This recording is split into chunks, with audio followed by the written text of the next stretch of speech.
Greetings, fellow witches and wizards, and welcome to another episode of Harry Potter Academy, the portal to the most enchanting corner of the digital realm where the ordinary transforms into the extraordinary.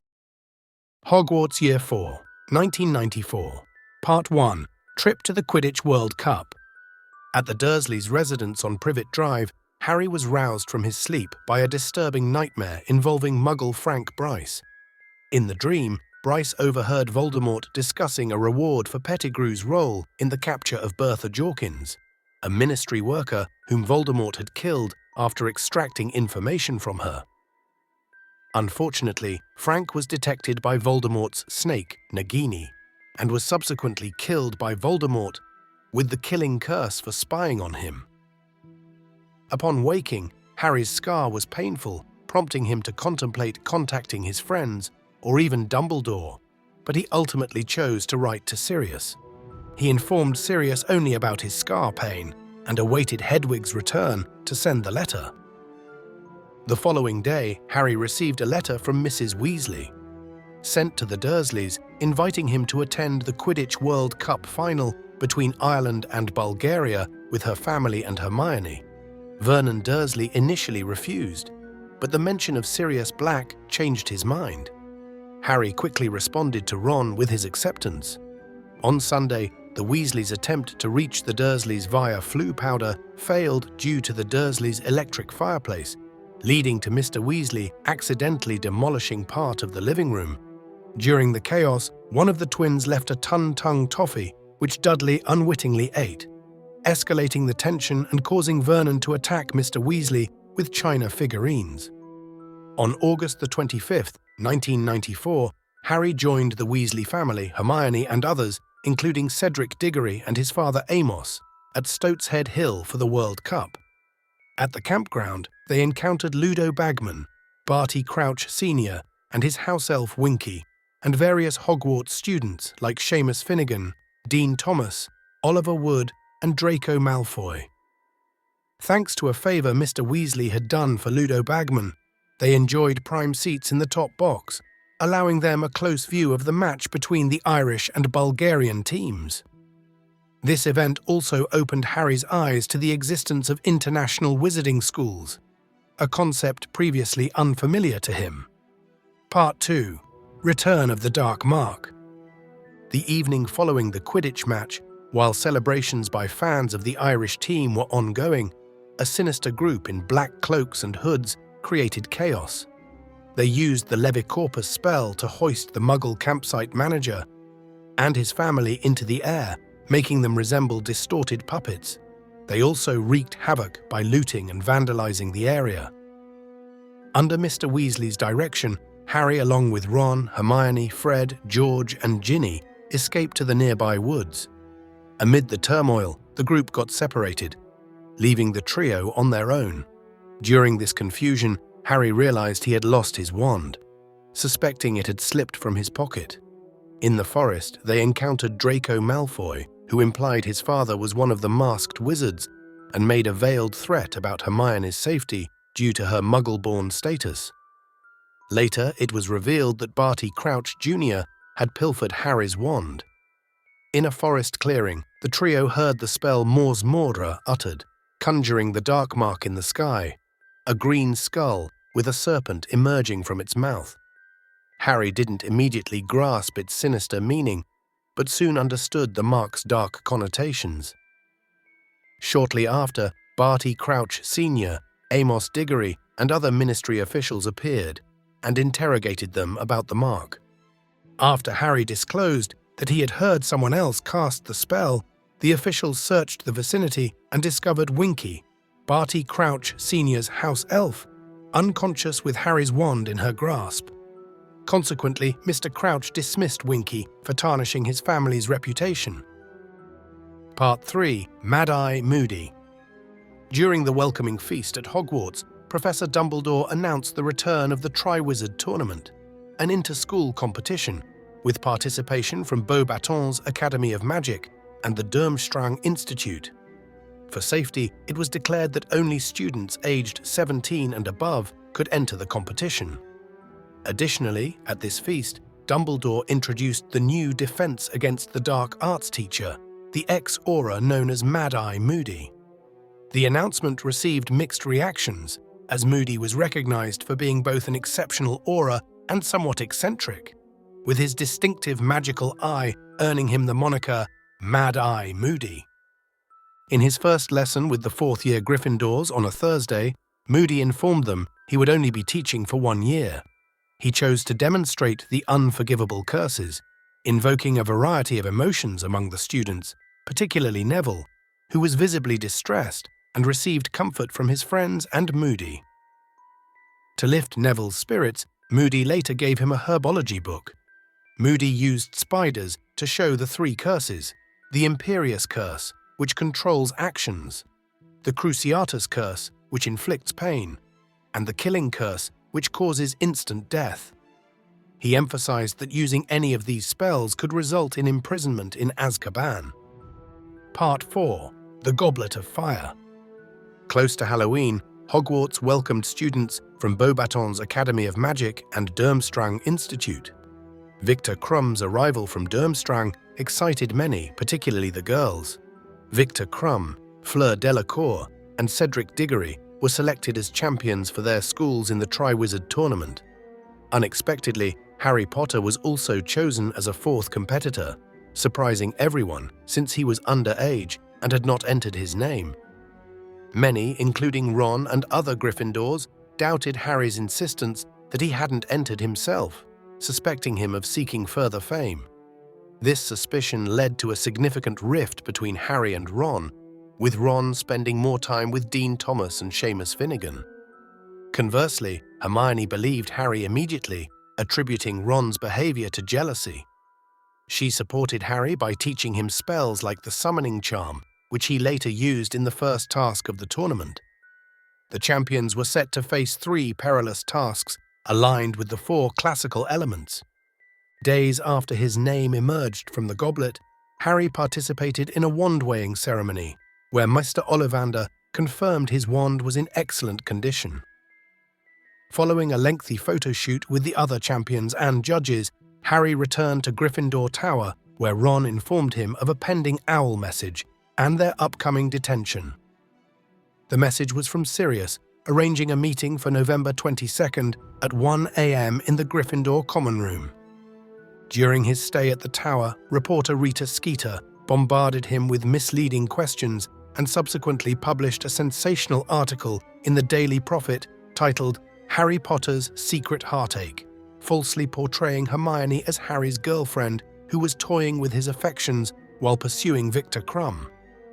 This period was fraught with difficulties for Harry, facing widespread ridicule. Hufflepuff students felt he overshadowed their house, and Draco Malfoy intensified Harry's discomfort by distributing Potter Stinks badges and loudly reading Skeeter's disparaging articles whenever possible. Part 5. The first task of the Triwizard Tournament. The initial challenge of the Triwizard Tournament required the champions to retrieve a golden egg by bypassing a dragon. Hagrid inadvertently assisted Harry by revealing the dragons to him and Madame Maxime. Upon realizing that Cedric was the only champion unaware of the dragons, Harry informed him to ensure fairness. Alastor Moody, the new defense against the dark arts professor, observed Harry's disclosure to Cedric but chose not to reprimand him. Instead, he encouraged Harry to leverage his flying skills for the task. Each champion faced a different dragon on November 24th. Fleur Delacour confronted the common Welsh Green. Cedric Diggory tackled the Swedish Short Snout. Victor Crumb battled the Chinese Fireball, and Harry encountered the formidable Hungarian Horntail.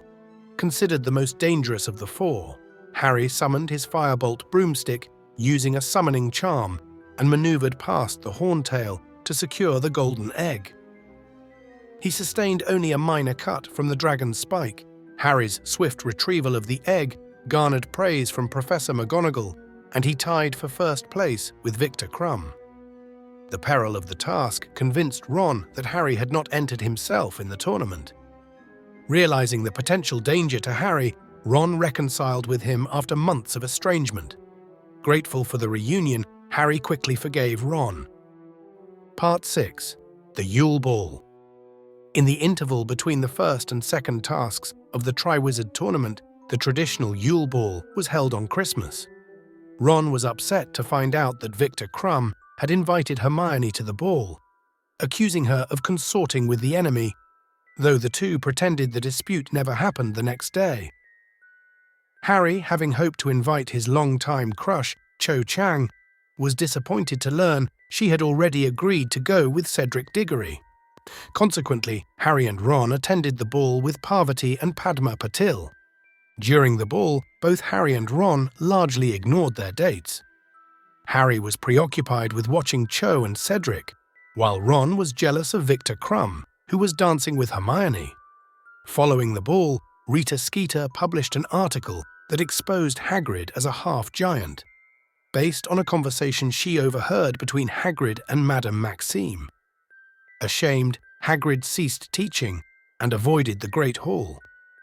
Despite Dumbledore's efforts to console him, Hagrid did not return to his duties until Harry, Ron, and Hermione reassured him that his heritage did not change their affection for him, prompting his return. To advance in the second task, Harry needed to decipher the clue within the golden egg obtained from the dragon.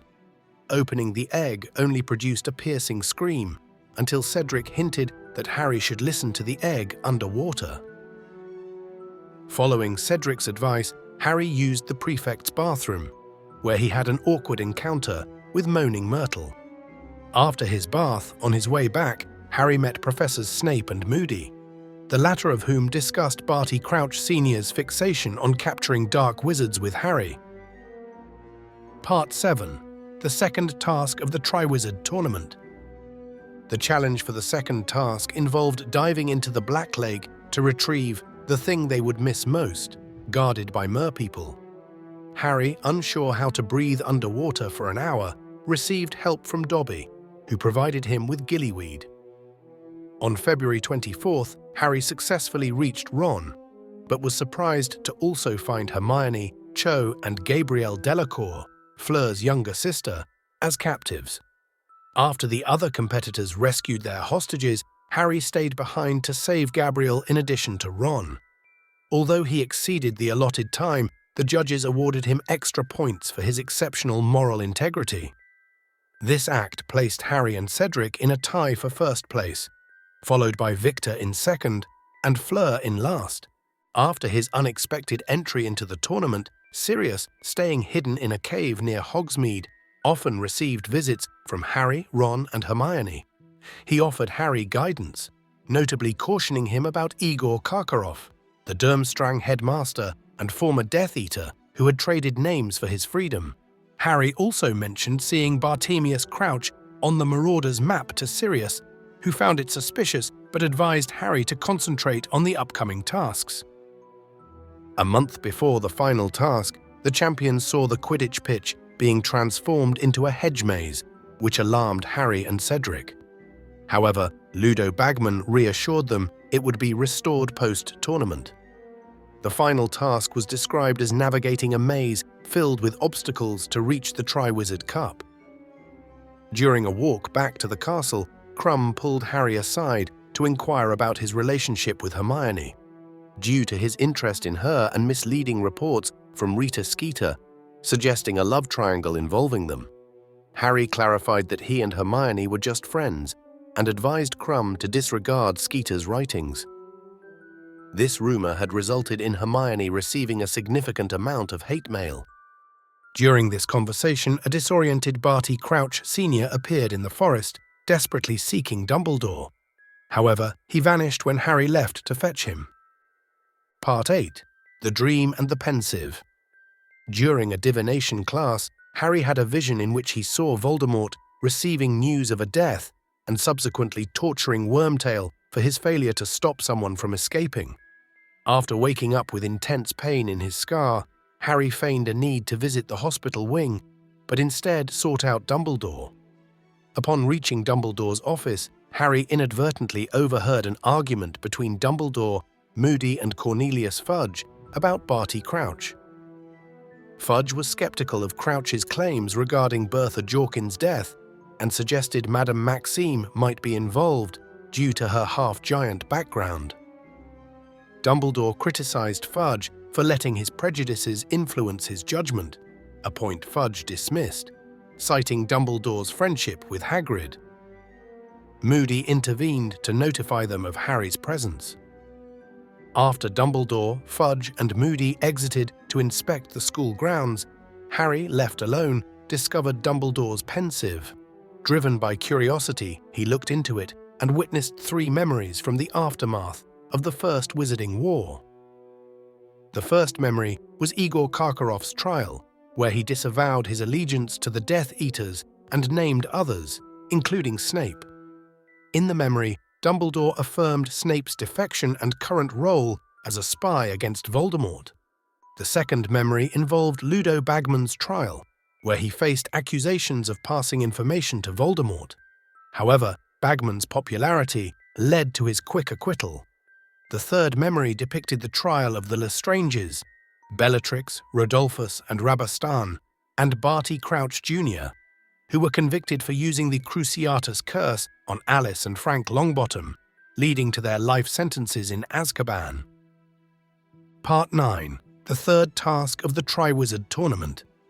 In preparation for the final task of the Triwizard Tournament, Harry, along with Ron and Hermione, utilized empty classrooms to practice spells and jinxes. Between these sessions, during a divination class, Harry fell into a troubling dream about Voldemort and left the class abruptly. Rita Skeeter observed this incident and reported in her article dated June 24, 1995, the day of the final task, that Harry was disturbed and dangerous, which did little to improve his morale. However, his spirits were lifted when he spent the day with Bill and Molly Weasley, who attended the final task as his surrogate family. In the maze, Harry employed the 4-point spell to navigate and encountered various challenges, including a blast-ended Scroot and a Boggart mimicking a Dementor. He also heard Fleur scream during the task. Harry came to Cedric's aid when he found him incapacitated by a bewitched Victor Crumb. Harry stunned Crumb and sent up a flare for help before continuing with Cedric. They later encountered and bypassed a Sphinx. The climax of the task saw Harry saving Cedric from an Acromantula.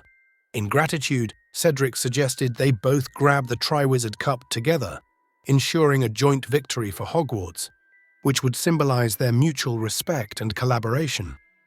Unbeknownst to them, the cup was a portkey that transported them to a graveyard in Little Hangleton, marking a pivotal and unexpected turn in the event. Part 10. Resurrection of Lord Voldemort. In the Riddle family graveyard, Harry and Cedric found themselves unexpectedly transported, with Voldemort awaiting their arrival. As they attempted to comprehend their situation, Wormtail, acting on Voldemort's orders, used the killing curse on Cedric, whose body fell to the ground with a thud as Harry watched, helpless and pained by his scar.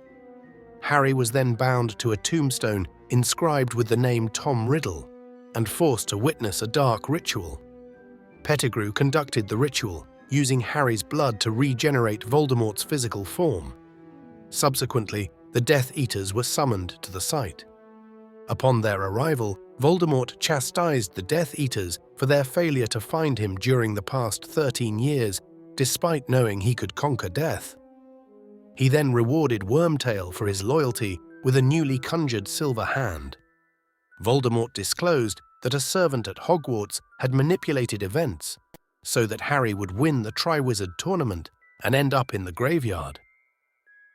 He then released a weakened Harry, challenging him to a duel to demonstrate his superiority in front of his followers. Voldemort insisted on the formalities of a wizard's duel, and when Harry resisted, Voldemort subjected him to the Imperious Curse, forcing him to bow. He further tortured Harry with the Cruciatus Curse and attempted the Imperious Curse again. But Harry resisted. Failing to subdue Harry, Voldemort tried to end his life with the Killing Curse. Harry countered with a disarming charm, which, due to the mystical connection between their wands, triggered Priori Incantatem. causing their spells to collide and interlock. This magical clash summoned echoes of Voldemort's past victims, including Harry's parents and Cedric. Cedric's spectral form requested that Harry return his body to his parents. Amidst this confrontation, the apparitions provided Harry a moment to act, allowing him to seize Cedric's body and use the portkey to escape the graveyard, returning them to Hogwarts. Part 11. Revelation of Barty Crouch Jr. Upon Harry's harrowing return to Hogwarts, with Cedric Diggory's lifeless body, Madi Moody whisked him away to his office. It was soon revealed that Moody was actually Barty Crouch Jr., a devoted follower of Voldemort who had adopted Moody's identity for the school year. Crouch Jr., disguised as Moody, tried to extract information from Harry about Voldemort's resurgence and intended to kill him. However, Albus Dumbledore, accompanied by other Hogwarts staff members, intervened just in time. Under the influence of Veritaserum, a truth serum, Crouch Jr. confessed to his crimes and his allegiance to Voldemort.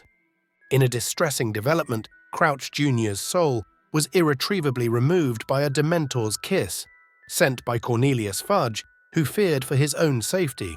This action prevented Crouch Jr. from providing any formal testimony, complicating efforts to validate Harry's and Dumbledore's claims about Voldemort's return. Minister Fudge, refusing to accept their assertions, was motivated by a desire to maintain peace and avoid panic, which he believed acknowledging Voldemort's return would disrupt. Consequently, the Ministry of Magic denied Voldemort's resurgence, discrediting Harry and Dumbledore in the media as liars or delusional. Meanwhile, Voldemort and his followers capitalized on this denial to strengthen their forces covertly. In response to these developments, Dumbledore moved to reactivate the Order of the Phoenix. Thanks for joining me on this magical journey in the wizarding world.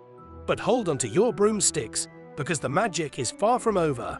Make sure you're subscribed and hit that notification bell, so you're always in the loop when the next enchanting adventure begins. Before you apparate away, lend a bit of your magic by giving this video a thumbs up. It's like casting a charm that helps our community grow. Thanks for being part of this magical community. Until next time, don't forget to like, subscribe, and I'll see you in the next video.